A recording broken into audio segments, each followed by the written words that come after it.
नमस्कार, मेरा नाम है सुमित सिंह मेहता। हाजिर हूँ आपके सामने इलेक्ट्रोडायनेमिक्स से रिलेटेड एक और नया लेक्चर लेके। आज का हमारा है लेक्चर नंबर 115 और आज के लेक्चर का हमारा टॉपिक क्या रहने वाला है। हमारा टॉपिक है self inductance and self induction. जैसा कि आप सब लोग जानते हैं, इससे ठीक पिछले लेक्चर में हमने क्या डिस्कस किया था, म्यूचुअल इंडक्शन के बारे में डिस्कस किया था।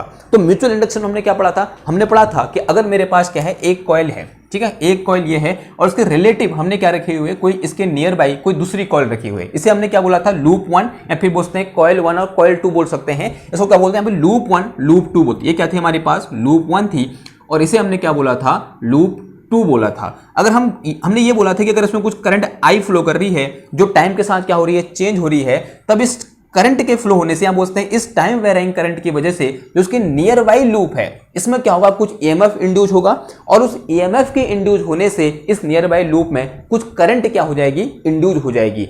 और इस पूरी प्रोसेस को हमने क्या बोला था, म्यूचुअल इंडक्शन बोला था। और यहां पर एक कांस्टेंट आया था एम, जिसे हमने क्या बोला था, म्यूचुअल इंडक्टेंस बोला था। ये बात आपको समझ में आई थी, नहीं आई थी? अब देखो, अब आज क्या करना है हमको, आज हमें क्या लेनी है, एक सिंगल लूप लेनी है। कल हमारे पास क्या थी, दो लूप थी, यानी दो म्यूचुअल का मतलब जैसे म्यूचुअल नाम ही आया था, यानी वो दो लूप की बात कर रहे थे। लेकिन आज हमें क्या लेना है, पर सिंगल लूप लेना है। सिंगल लूप की बात करें, अगर हम सिर्फ इस लूप की बात करें, देखो इस लूप में करंट को चेंज करने पर इस लूप में क्या हुआ, कुछ करंट इंड्यूस हुई, कुछ इस तरीके से क्या हुई, करंट क्या हुई, यहां पर इंड्यूस हुई। अब सिर्फ इस लूप को अगर मैं ध्यान से देखूं, इस लूप 1 को अगर मैं ध्यान से देखूं, तो इस लूप 1 का मैग्नेटिक फील्ड ये है, तो this is magnetic field of loop 1। तो इस तरीके से क्या है, this is magnetic field of loop 1, है या नहीं है? आंसर है हाँ जी है। कुछ तरीके से हमें इस लूप 1 का मैग्नेटिक फील्ड देखने को मिलेगा। अगर मैं इसमें करंट को चेंज करता हूं, माना टाइम के साथ करंट क्या हो रही है, इंक्रीज हो रही है। अब जैसे ही टाइम के साथ करंट इंक्रीज होगी तो उसका मैग्नेटिक फील्ड जो होगा इस लूप 1 का, वो भी इंक्रीज होगा, नहीं होगा? आंसर है हाँ जी होगा। यानी टाइम के साथ करंट के इंक्रीज होने से टाइम के साथ मैग्नेटिक फील्ड भी क्या होगा, इंक्रीज होगा। अगर टाइम के साथ मैग्नेटिक फील्ड इंक्रीज होगा तो इसका मतलब फ्लक्स क्या होगा, चेंज होगा, होगा नहीं होगा? आंसर है हाँ जी होगा। और जब फ्लक्स यहां पर चेंज हो, माना यहां पर पहले फ्लक्स कितना था, φ1 फ्लक्स पास कर रहा था किसी एक इंस्टेंट पर। अब दूसरे इंस्टेंट पर, मतलब दूसरे टाइम पर, ठीक एक सेकंड बाद, ऐसे बोल दो, ठीक एक सेकंड बाद जो मेरे पास क्या हुआ, करंट चेंज हुई। करंट चेंज होने से मैग्नेटिक फील्ड चेंज हुआ और मैग्नेटिक फील्ड चेंज होने से मैग्नेटिक फ्लक्स क्या हो गया, चेंज हो गया। यानी क्या हो रहा है, चेंज इन फ्लक्स हो रहा है। कहां पर, इस लूप में, यानी जिस लूप में करंट फ्लो कर रही है उसी लूप से पास करने वाला मैग्नेटिक फ्लक्स क्या हो रहा है, चेंज हो रहा है। और जैसे ही यहां पर चेंज इन फ्लक्स होगा, हम सब जानते हैं चेंज इन मैग्नेटिक फ्लक्स की वजह से क्या इंड्यूस होता है, ईएमएफ इंड्यूस होता है। तो इस लूप 1 में भी क्या होगा, कुछ न कुछ ईएमएफ यहां पर क्या हो जाएगा, इंड्यूस हो जाएगा, इसी के करंट में चेंज होने से। यानी अपने ही करंट में चेंज होने से खुद ही में क्या हो जा रहा है, ईएमएफ इंड्यूस हो जा रहा है। हो रहा नहीं हो रहा? देखो इसी के करंट आईटी है और उसी करंट में चेंज हो रहा है, उसी करंट में चेंज होने से उसी से पास होने वाला फ्लक्स चेंज हो रहा है और उसी फ्लक्स के चेंज होने से यहां पर कुछ ईएमएफ क्या हो रहा है, इंड्यूस हो रहा है।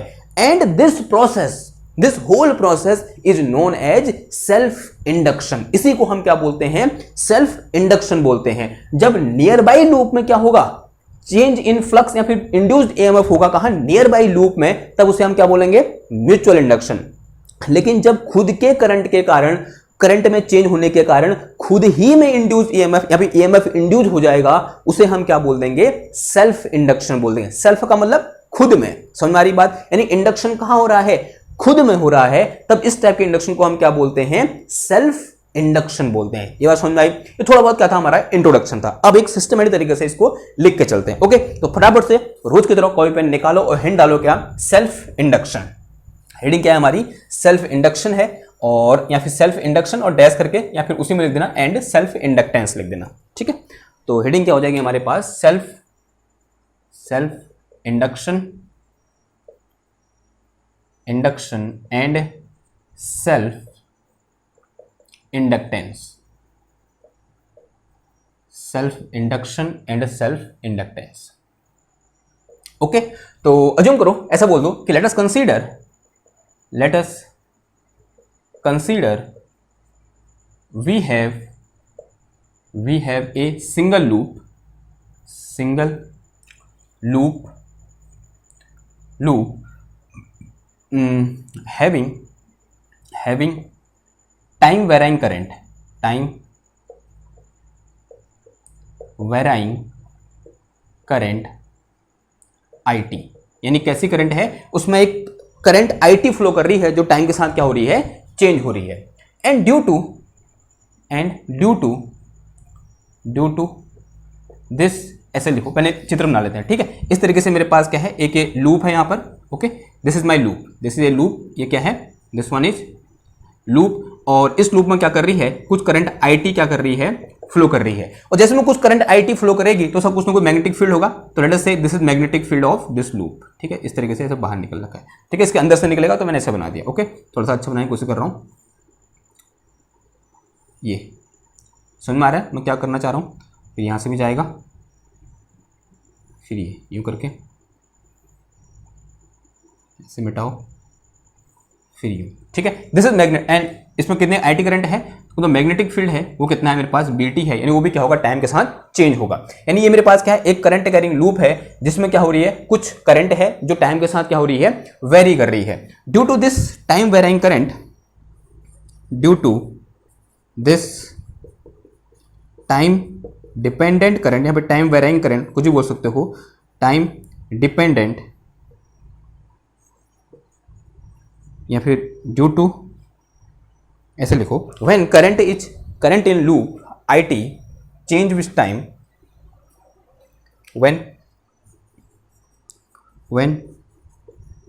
Current in loop that is IT change with time, then magnetic field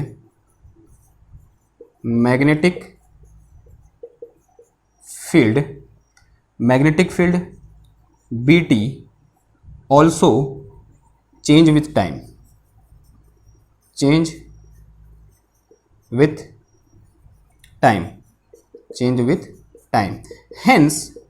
hence flux of BT passing through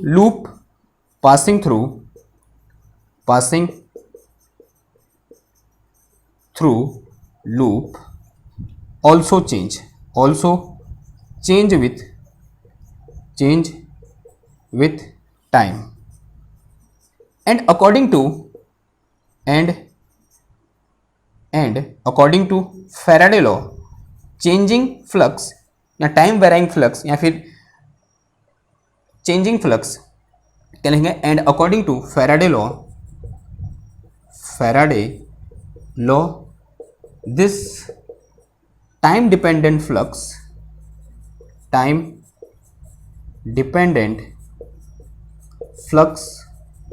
will induced EMF in loop, hence induced current। अगर EMF इंड्यूस होगा इसका मतलब क्या इंड्यूस करेगा, करंट इंड्यूस करेगा, hence induced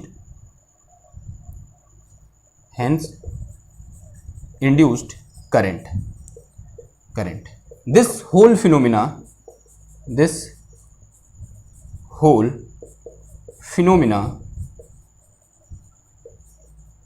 is called self induction. इसी को हम क्या बोलते हैं, सेल्फ इंडक्शन बोलते हैं। ये बात समझ में आई आपके, this whole phenomena is called self induction, ठीक है। तो ये क्या हो गया हमारे पास, सेल्फ इंडक्शन की क्या होगी, डेफिनेशन होगी। तो जब भी सेल्फ इंडक्शन क्या होता है आपसे पूछा जाएगा तो आप इसे क्या कर दोगे, पूरा इस तरीके से छाप दोगे। ये पूरा नहीं छापना, जो मैंने लिखा है आपकी समझ में जो आता है सेल्फ इंडक्शन को लेकर, उसी को आपने क्या करना है, यहाँ पर लिखना है। एक बार और समझा दूं कि सेल्फ इंडक्शन क्या होता है। माना कोई कॉइल है, उस कॉइल में कुछ करंट IT फ्लो कर रही है, और वो माना IT का मतलब current which is changing with time. अगर वो करंट टाइम के साथ चेंज हो रही है तो उसके कारण जो मैग्नेटिक फील्ड होगा वो भी टाइम के साथ चेंज होगा। अगर मैग्नेटिक फील्ड टाइम के साथ चेंज होगा, जो मेरे पास क्या है, मैग्नेटिक फ्लक्स होगा इस मैग्नेटिक फील्ड का, वो भी क्या होगा, टाइम के साथ चेंज होगा। और जब भी मैग्नेटिक फ्लक्स टाइम के साथ चेंज होता है तो फैराडे सर बोलते हैं कि वहां पर क्या होगा, एक EMF इंड्यूस होगा, या फिर उस लूप में क्या होगा, कुछ EMF इंड्यूस होगा। और जैसे ही लूप में क्या होगा, कुछ EMF इंड्यूस होगा, तो उस इंड्यूस्ड EMF की वजह से क्या होगी, कुछ करंट क्या होगी, इंड्यूस होगी। और इसी प्रकार से करंट का इंड्यूस होना ही उसी लूप में, जिस लूप में करंट फ्लो कर रही है, उसी को हम क्या बोलते हैं, सेल्फ इंडक्शन बोलते हैं। नाउ सेल्फ क्यों बोला, क्योंकि खुद ही में हो रहा है, खुद ही की करंट है और खुद ही में क्या हो जा रहा है, करंट क्या हो जा रही है, इंड्यूस हो जा रही है। म्यूचुअल इंडक्शन क्यों बोला था, क्योंकि इसमें करंट फ्लो कर रही थी और नियर बाई लूप में क्या हो रहा था, करंट इंड्यूस हो रही थी। ये बात समझ में आ रहा है डिफरेंस आपको, ठीक है। खुद ही में करंट क्या हो रही है, फ्लो कर रही है, और खुद ही में एक करंट क्या हो रही है, इंड्यूस हो रही है, ठीक है, ओके। नाउ अब बात करते हैं किसकी, फ्लक्स की। देखो इससे पास होने वाला फ्लक्स, ये देखा गया कि कितना फ्लक्स पास करेगा। देखो जितनी ज्यादा करंट होगी उतना ज्यादा क्या होगा, मैग्नेटिक फील्ड होगा, और उतना ज्यादा इससे क्या करेगा, फ्लक्स पास करेगा। यानी जो flux passing through this loop is directly proportional to current. ऐसा होगा नहीं होगा, आंसर है हाजी होगा। जैसे वाले पिछले लेक्चर में क्या था कि flux passing through the second loop is directly proportional to current in first loop, था या नहीं था, आंसर है हाजी था।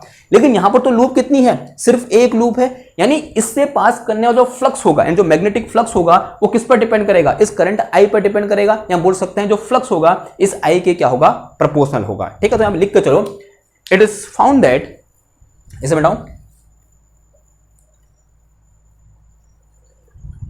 it is found that magnetic flux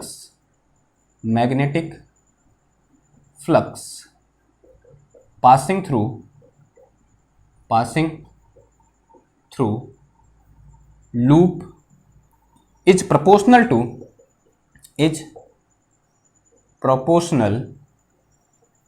to current in loop, that is, इसका मतलब क्या होगा कि इफ IT या फिर if I be the current in loop and phi be the flux passing through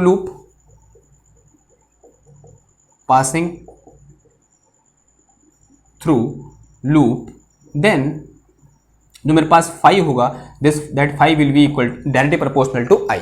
पिछले लेक्चर में क्या था कि phi two directly proportional to I one था, ठीक है, समझ में आ रही। यहां पर क्या है, मेरे पास फाई डायरेक्टली प्रोपोर्शनल टू क्या है, आई है, okay. And when we remove our proportionality sign, तो यहां पर क्या आएगा, एक कांस्टेंट आएगा, और पिछले लेक्चर में कांस्टेंट क्या आया था, एम आया था, यहां पर कांस्टेंट क्या आता है, एल आता है। तो कितना आ जाएगा, ये phi is equal to L I आ जाएगा। Here L is proportionality constant, here L is proportionality constant. इस L को हम क्या बोलते हैं, प्रोपोर्शनलिटी कांस्टेंट है, एंड इट इज नोन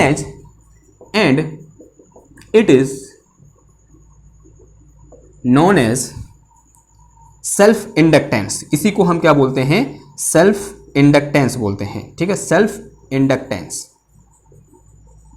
और मोर सिंपल इसको हम इंडक्टेंस भी बोल देते हैं, क्या, और इसको क्या बोलते, खाली इंडक्टेंस भी बोल देते हैं, इंडक्टेंस। अगर खाली इंडक्टेंस लिखा होगा इसका मतलब किसकी बात कर रहा है, सेल्फ इंडक्टेंस की बात कर रहा है, एल की बात कर रहा है। अगर लेकिन यहां पर क्या लिखा होगा, म्यूचुअल इंडक्टेंस लिखा होगा, तो किसकी बात कर रहा है, एम की बात कर रहा है। अगर खाली इंडक्टेंस लिखा है तो सेल्फ इंडक्शन की बात हो रही है, अगर सेल्फ इंडक्शन लिखा है तो सेल्फ इंडक्शन की ही बात हो रही है।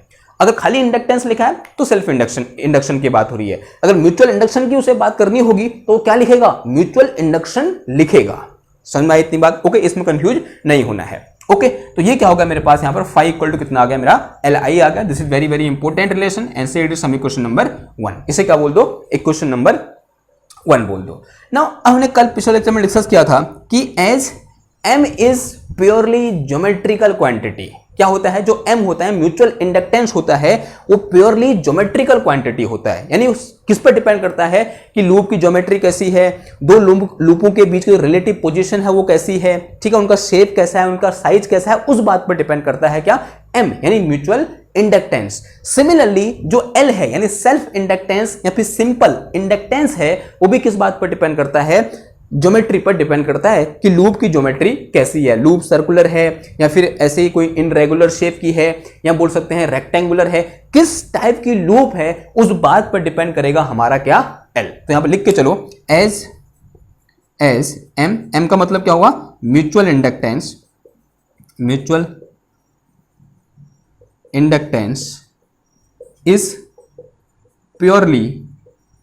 Purely physical, purely geometrical quantity, geometrical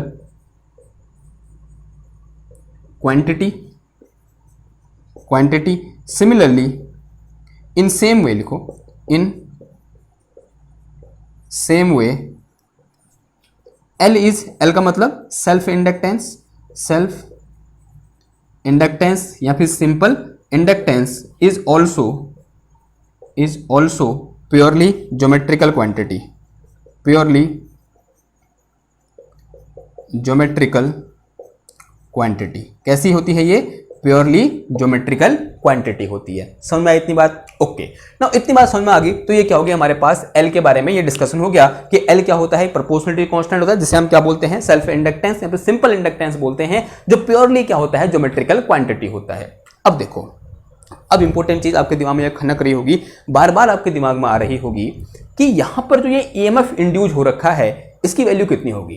जैसे कि पिछले लेक्चर में हमने जो ईएमएफ इंड्यूस हुआ था किसमें, म्यूचुअल इंडक्शन के केस में, वो हमने क्या किया था, कैलकुलेट किया था, नहीं किया था? आंसर है हाँ जी, किया था। तो सेम वे में हम यहां पर भी क्या कर देंगे, ईएमएफ को कैलकुलेट कर देंगे कि जो ईएमएफ यहां पर इंड्यूस होगा due to this changing flux वो कितना होगा, उसे हम क्या कर लेंगे, फाइंड कर लेंगे। तो हिंट डालो क्या, नाउ अमाउंट या फिर induced EMF in self induction, यहां लिखो, नीचे लिखें तो हमें लिख के चलो, इंड्यूस्ड ईएमएफ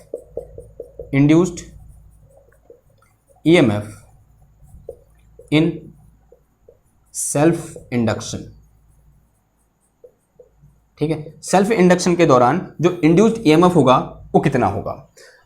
अब देखो, सिंस वी नो कि ईएमएफ इज इक्वल टू कितना होता है, सिंपल डेफिनेशन लगा लो, तो induced EMF in loop from Faraday law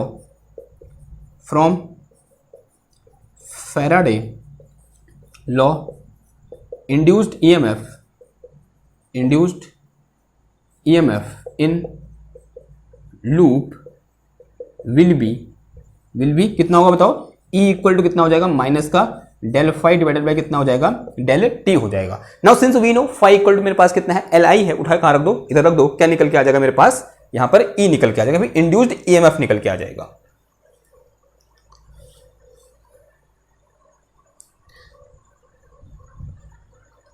देखो, सिंस वी हैव, इसके नीचे लिखना, since we have phi equal to कितना है मेरे पास, एल आई है, तो यहां से मेरे पास E इक्वल टू कितना आ गया, माइनस का D by D T of L I आ गया, कितना आया, माइनस का D by D T of L I, and I is purely geometrical quantity, so for a particular loop it will be constant, so it will come out from the differential sign, differentiation, तो L बाहर आ जाएगा, तो minus का L अंदर कितना बच गया, d i by D t आ गया, because I is changing with time. तो this is my EMF, this is my induced EMF during self induction. तो सेल्फ इंडक्शन के दौरान जो मेरे पास EMF इंड्यूस होगा वो कितना होगा, इतना EMF क्या होगा, इंड्यूस होगा। नाउ यहां से हम क्या कर सकते हैं, इस L की जो डायमेंशन होती है, या बोल सकते हैं इस L का जो यूनिट होती है उसे फाइंड कर सकते हैं, यूनिट ऑफ एल क्या हो जाएगा बताओ, यानी सेल्फ इंडक्टेंस या फिर सिंपल इंडक्टेंस की यूनिट होगी, कितनी हो जाएगी बताओ, ये हो जाएगी मेरे पास एल के साथ टी मल्टीप्लाई होगा, सॉरी ई के साथ डी टी मल्टीप्लाई होगा, ई का तो कितना हो जाएगा बोल्ट, ई का कितना हो जाएगा बोल्ट, टी का कितना हो जाएगा सेकेंड, और नीचे डिवाइड में कितना आ जाएगा ये एम्पियर। तो इसकी यूनिट कितनी हो जाएगी, unit will be bolt second पर एम्पियर, बट इसको हम इक्वल टू लिखते हैं किसके, हेनरी के, 1 Henry, H for Henry, Henry किस पे, HENI, हेनरी, HANE, हेनरी ये होती है इस पर ना, HANERIE, हेनरी, हेनरी का मतलब कोई एक साइंटिस्ट थे, उनका नाम कहता है हेनरी था, उसके नाम पर। ठीक है, तो 1 वोल्ट सेकेंड पर एम्पियर इज इक्वल टू कितना होता है, 1 हेनरी होता है। तो जो इंडक्टेंस की जो यूनिट होती है वो क्या होती है हमारे पास, हेनरी होती है, एंड 1 हेनरी इक्वल टू कितना आ जाएगा, 1 वोल्ट सेकेंड पर एम्पियर। ओके, क्लियर हुई इतनी बात। नाउ अब यहाँ पर एक बहुत इंपॉर्टेंट क्वेश्चन है जो कि कभी कभी वाइबा में या कभी कभी एग्जाम में क्या किया जाता है, पूछा जाता है कि this EMF in self induction is also known as back EMF। जो यहाँ पर मेरे पास EMF इंड्यूस हो रखा है ना, इसे हम क्या बोलते हैं, बैक EMF बोलते हैं। तो हम लिख कर चलेंगे इसके नीचे, इसके नीचे लिखना, मतलब ये लिख दिया ना आपने, और इसके इसको इक्वेशन नंबर कितना बोल दो, 2 बोल दो, और यहाँ क्या बोल दो ना, इसे हैशटैग बना के लिखो, this EMF in self induction, ऐसे यहाँ पर ब्रैकेट में लिखना, in self induction is also known as कैसे जाना जाता है, बैक EMF। इसे हम क्या बोलते हैं, एक और नाम है इसका क्या, बैक EMF वाई। ऐसा क्यों होता है ये मैं बताना है। ओके, तो देखो अब ध्यान से देखना बात को, ये बहुत इंपॉर्टेंट है और यही यहाँ पर समझने वाली बात है, बाकी तो आप कर ही लोगे, ठीक है, क्योंकि फैराडे लॉ है, फैराडे लॉ आपको आता ही है। देखो हो क्या रहा है, जो करंट फ्लो कर रही है कैसे फ्लो कर रही है, देखो इस तरीके से फ्लो कर रही है, यानी किस तरीके से, ऐसे, यानी अगर मैं बोलूं कि this is my anti clockwise direction, अगर इस लूप में करंट कैसे फ्लो कर रही है, एंटी क्लॉकवाइज डायरेक्शन में करंट क्या कर रही है, फ्लो कर रही है, यानी चेंज इन करंट किस डायरेक्शन में है, एंटी क्लॉकवाइज डायरेक्शन में है। अब लेंज लॉ बोलता है कि यहां पर EMF इस तरीके से इंड्यूस होगा, देखो ध्यान सुना बात को, कि लेंज लॉ बोलता है कि यहां पर EMF इस तरीके से चेंज होगा कि वो चेंज इन करंट का अपोज करेगा। अब आप बोलोगे आपने तो बोला था कि चेंज इन फ्लक्स का अपोज करेगा, सेम बात हुई, क्योंकि यहां पर चेंज इन फ्लक्स किस वजह से हो रहा है, चेंज इन करंट की वजह से हो रहा है, तो ये भी तो बोलता हूं मैं, चेंज इन फ्लक्स का क्या करेगा, अपोज करेगा, यानी nature abhor change in flux या फिर चेंज इन करंट, दोनों क्या हुई, सेम बात हुई, because change in flux is due to change in current. जब करंट में चेंज हुआ तभी तो चेंज इन फ्लक्स हुआ। तो मैं यहां पूछता हूं शॉर्टकट में, मतलब शॉर्टकट में नहीं, मैं क्या बोल सकता हूं यहां पर कि यहां पर जो EMF इंड्यूस्ड होगा ड्यूरिंग सेल्फ इंडक्शन, वो इस तरीके से होगा कि वो चेंज इन करंट का क्या करेगा, अपोज करेगा। अगर मेरी करंट एंटी क्लॉकवाइज डायरेक्शन में क्या हो रही है, चेंज हो रही है, तो जो EMF इंड्यूस होगा वो इस तरीके से होगा कि वो क्या करेगा, इस चेंज का अपोज करेगा, यानी वो यहां पर करंट को क्लॉकवाइज डायरेक्शन में घुमाने की कोशिश करेगा। करेगा नहीं करेगा, आंसर है हाँ जी करेगा। समझ में आ रही बात, समझ में आया कि EMF क्या होता है, बैक EMF का मतलब क्या हुआ, तो तभी इसको क्या मतलब बैक EMF, यानी क्या कर रहा है, वो इस करंट को चेंज नहीं होने दे रहा है। ये जो IT करंट है ये चेंज होना चाह रही है, लेकिन यहां पर EMF इस तरीके से इंड्यूस हो रहा है कि वो इसे चेंज नहीं होने दे रहा है, इसीलिए हम इसे क्या बोलते हैं, बैक EMF बोलते हैं। इसी को लिख दूं मैं यहां पर, आप देखो क्या बोलें, क्या कैसे लिखेंगे, since according to Lenz law,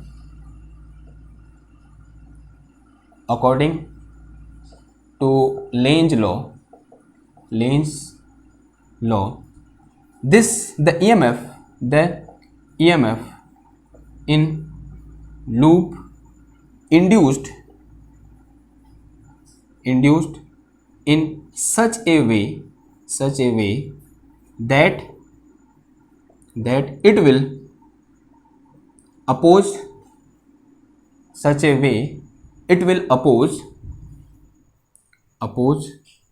in change in current, it will oppose of change in current. This is the reason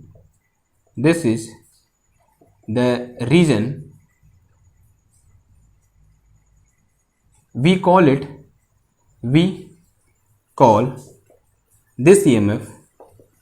this EMF as back EMF। इसको हम क्या बोलते हैं, बैक EMF भी, यानी बैक कर रहे हैं ना, यानी उल्टा करना चाह रहा है, बैक करना चाह रहा है उसको, तो इसको हम क्या बोलते हैं, हम बैक EMF भी बोलते हैं। ओके, तो ये बात समझ में आया आपको कि बैक EMF क्यों बोलते हैं, क्योंकि वो करंट के चेंज होने का अपोज कर रहा है। जो इंड्यूस्ड EMF है यहां पर इस तरीके से इंड्यूस हो रहा है कि वो करंट के चेंज होने का अपोज कर रहा है। अगर करंट के चेंज होने का अपोज कर रहा है तो इसका मतलब वो क्या कर रहा है, बैक कर रहा है, उसको पीछे आ जाए, कहां जा रही है, को ऐसा बोल रहे हैं, तो इसलिए हम क्या बोलते हैं, इसको बैक EMF भी बोलते हैं। जो नेगेटिव साइन है वो वही दिखाता है, ठीक है। अब देखो थोड़ा सा आगे बढ़ते हैं, एक और चीज यहां पर इंटरेस्टिंग डिस्कस करते हैं। अब ध्यान से देखो इस फॉर्मूले को, इस इक्वेशन नंबर 3 को थोड़ा ध्यान से देखो। ये इक्वेशन 3 में बोल रही है कि L की जितनी ज्यादा वैल्यू होगी बैक EMF उतना ज्यादा होगा नहीं होगा, आंसर हाँ जी होगा। देखो दोबारा देखो उसको कि इक्वेशन 2 हमें बोल रही है L की जितनी ज्यादा वैल्यू होगी बैक EMF उतना ज्यादा होगा। अगर बैक ईएमएफ ज्यादा होगा तो किसी लूप में करंट को फ्लो करना या फिर करंट को चेंज करना उतना ज्यादा कठिन होगा, क्योंकि ईएमएफ क्या कर रहा है, बैक ईएमएफ क्या कर रहा है, करंट के चेंज होने का अपोज कर रहा है। तो अगर किसी लूप का एल यानी क्या बोलते हैं म्यूचुअल सेल्फ इंडक्टेंस या फिर सिंपल इंडक्टेंस क्या होगा, बहुत हाई होगा, इसका मतलब क्या हुआ कि वो क्या करेगा वहां पर उतना ज्यादा वहां पर क्या बैक ईएमएफ होगा। अगर उतना ज्यादा वहां पर बैक ईएमएफ होगा तो करंट को चेंज करना उतना ही क्या होगा, कठिन होगा। करंट को चेंज करना कठिन होगा, इसका मतलब क्या हुआ कि करंट को फ्लो कराना उतना ही क्या होगा, कठिन होगा, नहीं होगा। आंसर है हाँ जी, होगा। इसीलिए हम इस एल को कभी कभी मैकेनिक्स के मास से भी क्या कर देते हैं, रिलेट कर देते हैं, क्योंकि मास जितना ज्यादा होगा उसकी वेलोसिटी में चेंज करना उतना ही कठिन होगा, होगा नहीं होगा। मास जितना ज्यादा होगा उसकी वेलोसिटी में चेंज करना उतना ही कठिन होगा। सिमिलरली किसी लूप का अगर इंडक्टेंस ज्यादा होगा तो उसमें करंट को चेंज करना उतना ही कठिन होगा। समझ में आई ये बात आपको, ठीक है। तो ये बात ऐसे दिमाग में बैठा लो कि इस इंडक्टेंस को हम एज उस मास से जो हमने मैकेनिक्स में मास पढ़ा था उससे क्या करा सकते हैं, कंपेयर करा सकते हैं, ठीक है। क्या करा सकते हैं, उससे कंपेयर करा सकते हैं। यानी जो इलेक्ट्रिक सर्किट में जो एल होता है वो मैकेनिक्स के मास के कंपेरेबल है, या बोलते हैं दोनों का जो वर्क है थोड़ा बहुत सेम दिखता है, कि जितना ज्यादा इंडक्टेंस उतना ज्यादा बैक ईएमएफ और उतनी ही ज्यादा मशक्कत क्या करने में, करंट को फ्लो कराने में या फिर करंट को चेंज करने में। सेम तरीके से मैकेनिक्स में क्या होता है, जितना ज्यादा मास उतना ज्यादा उसका वेट, तो उतना ही क्या करना पड़ेगा हमको, उसमें वर्क करना पड़ेगा उसको खिसकाने के लिए या उसकी वेलोसिटी में चेंज करने के लिए, ठीक है। ये बात समझ में आई आपको। तो वी कैन से दैट कि दिस क्या है, ये inductance is similar to the mass, ऐसा हम बोल सकते हैं। ओके, तो इस बात को दिमाग में रखना, क्योंकि जब हम बात करेंगे किसकी, energy stored in the magnetic field, तो वहां पर ये चीज क्या आएगी, काम आएगी, ठीक है। अब खुद ही ध्यान लगा के सोचो ना, जो मेरे पास ईएमएफ है, जो इंड्यूस्ड यहां पर ईएमएफ है, वो क्या कर रहा है, करंट को इस डायरेक्शन फ्लो कराने की कोशिश कर रहा है, यानी उल्टा करने की कोशिश कर रहा है, क्योंकि उसको अपोज करना है, उल्टा करने की कोशिश कर रहा है। करंट इस डायरेक्शन में फ्लो कर रही है, इस डायरेक्शन वाला इंक्रीज हो रही है, वो कहेगा इस डायरेक्शन में इंक्रीज मत हो, इस क्या हो जा, कम हो जा, ऐसा बोलेगा नहीं बोलेगा। तो अगर मुझे क्या करना है, इस डायरेक्शन में करंट फ्लो करानी है, अब मेरी मजबूरी है कि भाई मुझे कंप्यूटर में एक जगह से दूसरी जगह करंट फ्लो करानी है, तो मुझे क्या करना पड़ेगा, इस करंट में जोर लगाना पड़ेगा, नहीं लगाना, धक्का देना पड़ेगा। इसको धक्का देने का मतलब मुझे वर्क करना पड़ेगा। तो जो वर्क होगा किसके फॉर्म में स्टोर होगा, एनर्जी के फॉर्म में क्या हो जाएगा, स्टोर हो जाएगा। तो यही जो कॉन्सेप्ट होगा जो यहाँ पर अभी हम पढ़ रहे हैं बैक ईएमएफ का, ये कहाँ यूज होगा, जब हम किसकी बात करेंगे, energy stored in magnetic field की बात करेंगे, तो वहां पर ये कॉन्सेप्ट क्या होगा, हमारा यूज होगा। तभी मैं इसमें क्या दे रहा हूं, इतना जोर दे रहा हूं किस पर, इस बैक ईएमएफ पर, ठीक है। बस यहाँ पर अभी तो यहाँ पर सिर्फ इतना सीखो कि बैक ईएमएफ क्या होता है, बस खत्म। ये क्या हो गया, हमारा म्यूचुअल इंडक्टेंस खत्म हो गया है। अब बात करेंगे इससे रिलेटेड एक बहुत बेहतरीन क्वेश्चन के बारे में, ठीक है। ग्रिफिथ से क्वेश्चन लेते हैं और आगे बढ़ते हैं, ठीक है। इसे मिटाओ, फटाफट करो, इसका स्क्रीनशॉट ले लो, मैं इसे मिटा रहा हूं, फिर ले लिया स्क्रीनशॉट, अगर ले लिया तो इसकी हम मिटाई कर देते हैं। अब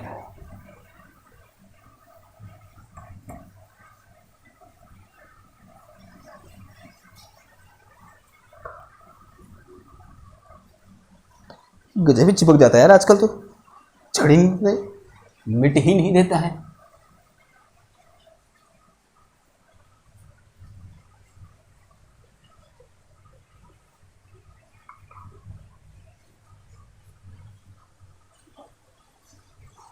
ओके,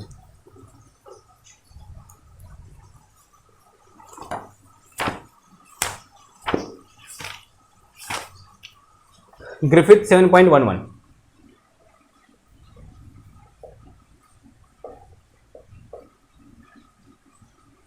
क्वेश्चन है, ग्रिफिथ 7.11। ओके, क्वेश्चन पूरा लिख रहा हूं मैं, क्योंकि कुछ के बाद बुक होती है, कुछ के बाद नहीं होती है, ठीक है। क्या बोला देखो, find the self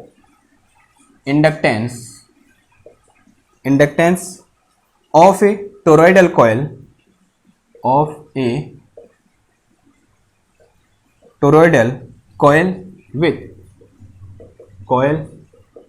with rectangular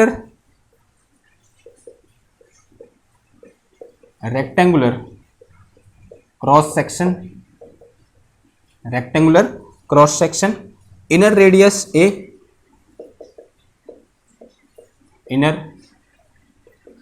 radius a, outer radius b, outer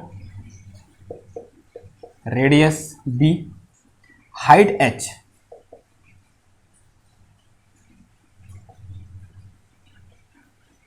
height h, that carries the total of n tons, that carries a total of n tons, ठीक है। देखो क्वेश्चन है, बहुत अच्छा क्वेश्चन है। देखो क्या बोल रहा है, हमारे पास क्या है, find the self induction inductance यानी एल निकालना है हमको ऑफ ए टोरॉइडल कॉइल। क्या है, टोरॉइड है, टोरॉइडल है। टोरॉइडल का मतलब ये हुआ, ठीक है, यानी एक मुड़ा हुआ सॉलिनॉइड क्या कहलाता है, टोरॉइड कहलाता है। लेकिन ये थोड़ा सा अलग टाइप का टोरॉइड है। इसमें जो लूप है या जो टर्न्स हैं वो कैसे हैं, सर्कुलर न होकर रेक्टेंगुलर शेप के हैं। देखो जो हमने टोरॉइड पढ़ा था उसमें जो लूप थी वो ऐसी थी, एक लूप दो लूप ऐसे करके थी। लेकिन यहां पर जो मेरे पास लूप है वो कैसी है, ऐसी रेक्टेंगुलर लूप है। यानी जो लूप है यहां पर वो कैसी है, रेक्टेंगुलर लूप है। अभी लूप को देखो, इस लूप में दो रेडियस है, यानी माना इसका सेंटर ये है, इसका सेंटर क्या है, ये है। अब इस लूप में क्या बोल रहा है, वो जो इनर रेडियस है यानी सेंटर से लेकर यहां पर जो डिस्टेंस है, अगर मैं ये यहां पर एक लूप को ऐसे दिखाऊं तो इस सेंटर से लेकर इस तक की जो डिस्टेंस है वो कितनी बोल रखी है उसने, ए बोल रखी है, यानी इनर रेडियस। और जो आउटर रेडियस का मतलब क्या हुआ कि इसके सेंटर से लेकर यहां तक की जो डिस्टेंस है यानी इस कॉर्नर तक की जो डिस्टेंस है उसे हम उन्होंने क्या बोला है, आउटर रेडियस बोला है। ये बात समझ में आई आपको। और दूसरा क्या बोला है, हाइट। हाइट का मतलब ये ऊंचाई, ये हाइट कितनी है उसकी, h है। समझ में आई इतनी बात। यानी इस तरीके से क्या बना है, एक रेक्टेंगुलर लूप से, रेक्टेंगुलर टर्न से बना हुआ मेरे पास क्या है, एक टोरॉइड है। समझ में आई इतनी बात, ओके। अगर इतनी बात समझ में आई तो अब इसमें कोई दिक्कत नहीं होने वाली आपको। तो यहां पर मैं एक लूप दिखा दूं आपको, तो ये यहां मेरे पास इस तरीके से क्या होगी, एक लूप होगी यूं करके, तो ऐसे बना देते हैं एक लूप। तो this is a single loop here. तो ये क्या है, एक लूप है यहां पर, और ये क्या है, इसकी इनर रेडियस है, and this inner radius is a. और यहां से इसके सेंटर से जो आउटर रेडियस है, माना ये आउटर रेडियस यानी ये बाहर तक की जो डिस्टेंस है, दैट इज बी। ये क्या है मेरे पास, बी है। अब मुझे क्या करना है, इस पूरे टोरॉइडल का क्या निकालना है मेरे को, सेल्फ इंडक्टेंस या फिर सिंपल इंडक्टेंस यानी एल कितना होगा, ये मुझे क्या करना है, फाइंड करना है। कैसे फाइंड करोगे, तो सिंपल अभी थोड़ा मैं पहले डिस्कस किया था कि फाई इक्वल टू क्या होता है मेरे पास, एल आई होता है। और अगर मैं फाई निकाल दूं, आई तो मुझे दिया होना चाहिए, इधर नहीं दिया है, करंट दिया होना चाहिए, करंट नहीं, उसमें बोला नहीं है क्वेश्चन में, लेकिन हाँ करंट तो होगी, ठीक है, करंट होगी तभी तो क्या होगा, वहां पर कुछ ना कुछ मैग्नेटिक फ्लक्स होगा। यानी करंट अज्यूम कर लो, कितनी करंट फ्लो कर रही है हर लूप में, आई करंट क्या कर रही है, फ्लो कर रही है। ये बात समझ में आई आपको, okay. Now since we know कि फाई इक्वल टू कितना होता है मेरे पास, एल आई होता है, तो एल इक्वल टू कितना हो जाएगा मेरे पास, फाई अपॉन आई हो जाएगा। कितना हो जाएगा, फाई अपॉन आई। यानी मुझे क्या निकालना है, सिंपल फ्लक्स निकालना है। क्या निकालना है, फ्लक्स निकालना है। फ्लक्स निकालूंगा तो एल क्या हो जाएगा मेरा, अपने आप फाइंड हो जाएगा। तो निकाल दो ये फ्लक्स। देखो फ्लक्स कैसे निकालोगे आप, सबसे पहले निकाल दो कि फ्लक्स थ्रू वन लूप। अब यहां पर कितने लूप हैं, टोटल नंबर ऑफ टर्न्स कितने हैं, एन टर्न्स हैं। इस पूरे में कितने टर्न्स हैं, एन टर्न्स हैं।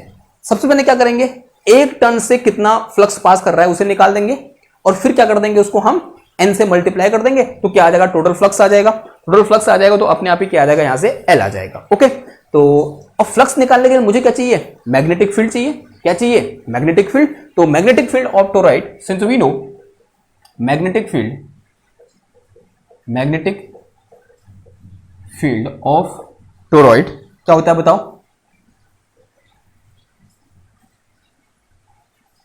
Toroid ROID is given at, ऐसे लिखो, magnetic field of toroid at distance s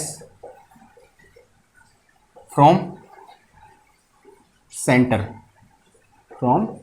यानी इसके सेंटर से s डिस्टेंस पर, माना कहां पर, यहां पर, इसके सेंटर से s डिस्टेंस पर जो मैग्नेटिक फील्ड होता है वो कितना होता है, B इक्वल टू, मैग्नीट्यूड की बात कर रहा हूं, B इक्वल टू, या फिर वेक्टर की बात कर रहा हूं, तो B equal to mu naught N I upon 2 pi s। Direction क्या हो जाएगी इसकी, फाई कैप क्या हो जाएगी, डायरेक्शन हो जाएगी, direction will be phi cap. Direction क्या हो जाएगी इसकी, फाई कैप क्या हो जाएगी, डायरेक्शन। अगर मैग्नीट्यूड की बात करूंगा तो इन मैग्नीट्यूड, तो this will be equal to mu naught N I और अपॉन कितना आ जाएगा, ये 2 पाई s आ जाएगा। तो this is my magnetic field. अगर मैं फ्लक्स निकालूंगा तो flux through one loop, flux through one loop, एक लूप से कितना फ्लक्स पास करेगा। अब देखो यहां पर एक लूप बनाओ, पहले मैं यहां से जो एक लूप है, एक जो रेक्टेंगुलर लूप यहां पर है, इसको मैं यहां से उठाकर यहां रख दूं, ठीक है। Late us say this is centre, ये क्या मेरे पास सेंटर है और इसके सेंटर से कुछ डिस्टेंस मैंने इस तरीके से लूप रख दी। इस लूप मैंने यहां से उठाया और कहां रख दिया, इधर पर रख दिया, तो दिस इज लूप। ये क्या है मेरे इस तरीके से यहां पर लूप है और इसकी जो इनर रेडियस है वो कितनी है मेरे पास, ए है, और जो आउटर रेडियस है इसको थोड़ा नीचे बनाओ, तो ऐसे बोलो कि यहां से जो आउटर रेडियस है वो कितनी है, बी है, ठीक है, इस तरीके से लाइक दिस। और इसकी जो हाइट है वो कितनी है मेरे पास, एच है, height will be equal to H. Okay, now इस लूप से पास होने वाला फ्लक्स कितना हो जाएगा, the flux phi will be equal to, this is integration B dot D A, कितना होता है, बी डॉट डी ए होता है, तो फाई इक्वल टू कितना आ जाएगा, तो B and D A both are in phi का डायरेक्शन, तो यहां बी डी ए आ जाएगा, कितना आ जाएगा, बी इंटू डी ए आ जाएगा। Now what will be the D A, देखो ये बी कहां पर है, यहां से एस डिस्टेंस पर है, यहां से एस डिस्टेंस पर हमने क्या निकाल रखा है, ये बी निकाल रखा है, ठीक है। बी कहां है, इसके सेंटर से एस डिस्टेंस पर है। तो अगर मैं इसका एरिया निकालना चाहता हूं तो उसमें क्या करो, यहां पर एक छोटी सी स्ट्रिप ले लो यूं करके, लेट अस से द स्ट्रिप ऑफ थिकनेस कितनी है इसकी, डी एस क्या है, इसकी थिकनेस है, this strip has thickness of D S, तो उसका एरिया कितना हो जाएगा, area of this strip will be H into D S, तो यहाँ पे डी ए की जो कितना आ जाएगा, तो this D A will be कितना आ जाएगा, एच इंटू कितना आ जाएगा, डी एस आ जाएगा। ये बात समझ में आएगा। आइए आपको रेक्टेंगुलर लूप है, हाँ ये ध्यान देना। तो फाई इक्वल टू कितना आ जाएगा, बी की वैल्यू कितनी है मेरे पास, this is mu naught N I upon 2 pi s, और डी ए की वैल्यू कितनी आ गई मेरे पास, एच इंटू कितना आ गया, डी एस आ गया।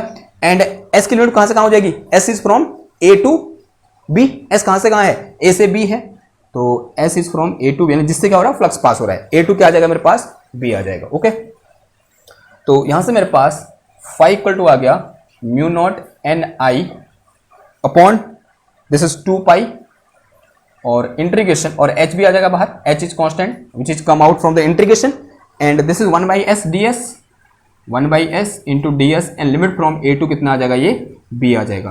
तो फाई इक्वल टू आ गया मेरे पास कितना, म्यू नॉट एन आई और अपॉन कितना आ गया, ये 2 पाई आया, and this is H and this is L N S, and limit from A to क्या आ जाएगा, ये बी आ जाएगा। ओके, पहले अपर लिमिट, फिर क्या करोगे, लोअर लिमिट पुट करोगे, तो यहां से फाई इक्वल टू कितना आ गया, ये mu naught N I upon कितना आया, 2 पाई आया, और into H, this is L N B minus कितना आ जाएगा, ये एल एन ए आ जाएगा, and this bracket is close.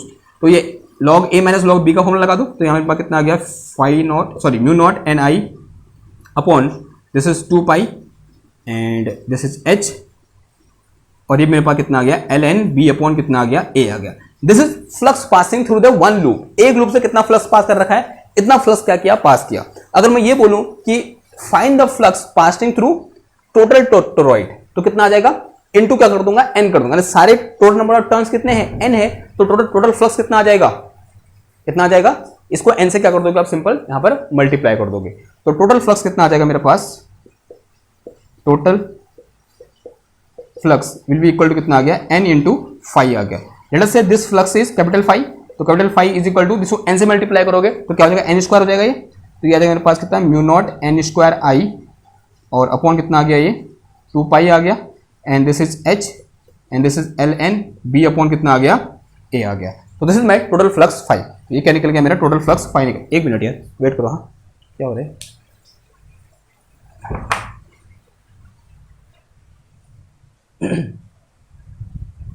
कोई बाहर से खटखटा रहा था, शायद बारिश आ रही ना, हवा चल रही है, दरवाजा खटखट कर रहा है, मैंने उसका कोई वो कर रहा है, बाहर से नॉक कर रहा है, कोई नहीं है। ओके, तो ये हो गया मेरे पास, तो ये क्या निकल गया मेरा, फाई निकल गया।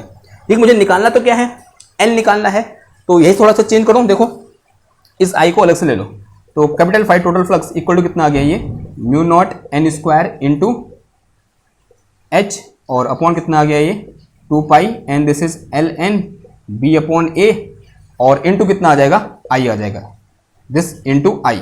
अब देखो एक काम करो, इस इक्वेशन को, ये जो इक्वेशन नंबर, इससे अगर 1 बोल दूं, इस इक्वेशन 1 को इस इक्वेशन 2 से क्या करा दो, कंपेयर कराओ। This is equation 1 and this is equation 2, दोनों क्या करो, कंपेयर कराओ।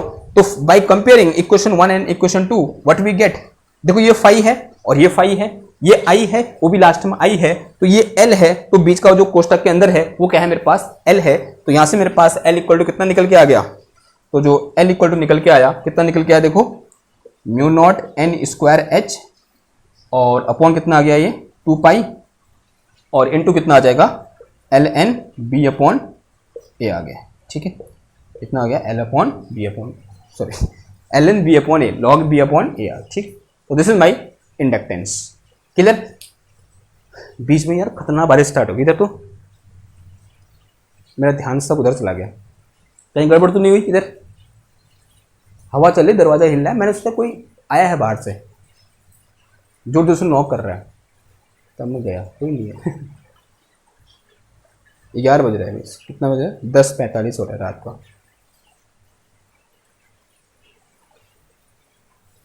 क्या है फिर, अब चले कर खत्म आज का? ठीक है, टाइम आधे घंटे की वीडियो होगी शायद, बहुत है इतना आज के लिए। ओके, तो इसको पढ़ो, इसमें और क्वेश्चन है तो करने की कोशिश करो। ठीक है, अभी तो एक ही दे रखा है इसमें ग्रिफिथ में। अब देखो ग्रिफिथ में इसमें इससे रिलेटेड क्वेश्चन एक ही है, लेकिन म्यूचुअल इंडक्टेंस से रिलेटेड बहुत सारे क्वेश्चन हैं। वो क्या करेंगे अब हम, जो नेक्स्ट लेक्चर होगा उसमें कम से कम 3 से 4 क्वेश्चन करने की कोशिश करूंगा।